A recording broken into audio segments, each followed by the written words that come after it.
Olá a todos, eu sou Gabriel Fernandes e seja bem-vindo ao meu canal. Pois é, a censura aos conservadores continua e não é só aqui no Brasil não, é no mundo todo.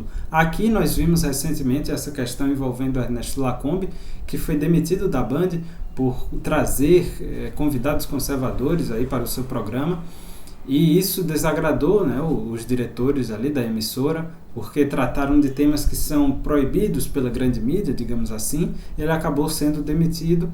E nos Estados Unidos tivemos uma coisa parecida que aconteceu recentemente, que foi o banimento de E. Michael Jones da Amazon. E Michael Jones é um autor americano, ele escreveu Libido Dominante, né, cuja resenha aqui do canal é um dos vídeos mais assistidos meus.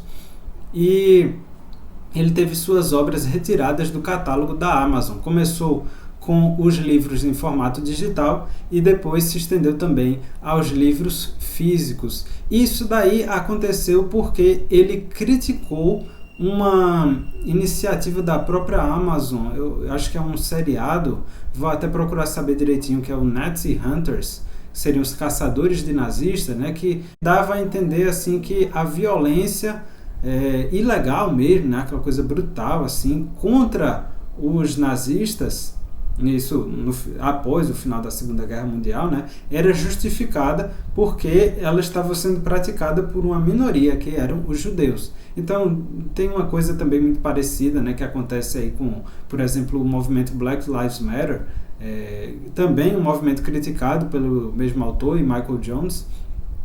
E aí ele foi contrário, né, a essa agenda do politicamente correto, e como esse seriado estava sendo veiculado pela própria Amazon, então acabou que as suas obras foram banidas do catálogo. E falando nele, teve uma coisa bastante interessante assim que eu vi, é um vídeo, né, ele tem um canal aqui no YouTube com algumas entrevistas bastante longas, assim, normalmente são vídeos de 1 hora, então eu ainda não assisti muita coisa não, vi só um trechinho de uma delas, né, e foi bastante interessante porque ele estava falando da morte de George Floyd, né, que nos Estados Unidos, quando você apresenta aquela imagem, a primeira coisa que vem à mente das pessoas é o racismo.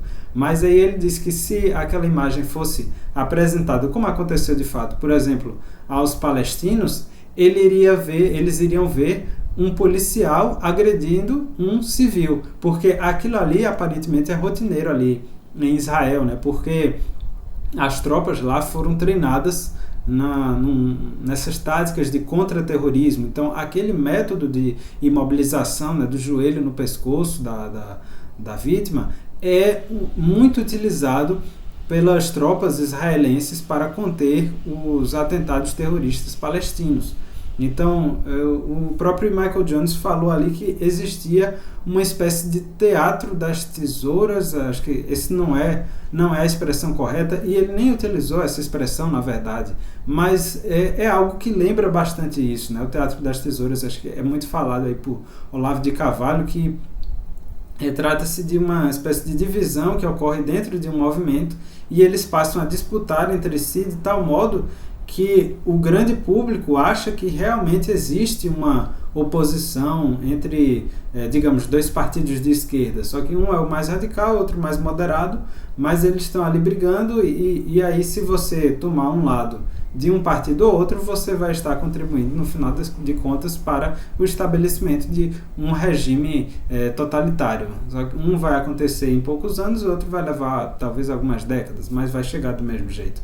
Então, bem, no caso de Michael Jones, o que ele estava falando era o seguinte, que aquela técnica que foi aplicada naquele golpe, digamos, que foi aplicado em George Floyd, tinha sido ensinado pela polícia israelense. Inclusive ele até falou, né, de que os policiais daquela região tiveram um treinamento com tropas israelenses recentemente, e aí eles aprenderam, né, a utilizar diversas técnicas como aquela. E por outro lado, os movimentos que buscam instaurar o caos, como o Black Lives Matter, são patrocinados por judeus como George Soros, que vem tentando aplicar ali o que o próprio Michael Jones chama de espírito revolucionário judaico a esses movimentos, né? Que o espírito revolucionário judaico é uma ideia dele, né? Tem inclusive um livro sobre isso, que trata do judaísmo, assim como os judeus rejeitaram Jesus, eles estavam rejeitando a verdade. E por isso eles acabaram então se envolvendo com ideologias, né? Ou seja, maneiras de enxergar a realidade em sua totalidade, mas que não admitia nenhum tipo de ideia vinda de fora. Então é aquela coisa bastante fechada, como o marxismo, né? Seria, pelo menos são várias ideologias marxistas, mas aí você tem justamente esse conjunto ali fechado que não admite nada de fora. Então as ideologias modernas, muitas delas podem ser traçadas, a sua origem traçada a movimentos de judeus do passado, justamente por conta disso, né, que eles acabaram, ao rejeitar a verdade, criando esse tipo de maneira de interpretar o mundo, de ver o mundo, que não estava necessariamente alinhado com aquilo que é verdadeiro. Então, você tem, por um lado, as tropas, os policiais se tornando cada vez mais brutais nos Estados Unidos, por uma influência israelense, e por outro lado você tem judeus que patrocinam, que financiam esses movimentos que buscam, né, instaurar o caos social, como o Black Lives Matter. Então vou ficando por aqui. Se você gostou desse vídeo, curta, comente, compartilhe, se inscreva no canal e até a próxima. Valeu! Não se surpreendam se no futuro nós virmos a taxação de livros conservadores, dificuldades na distribuição e eventualmente a censura, alegando um discurso de ódio.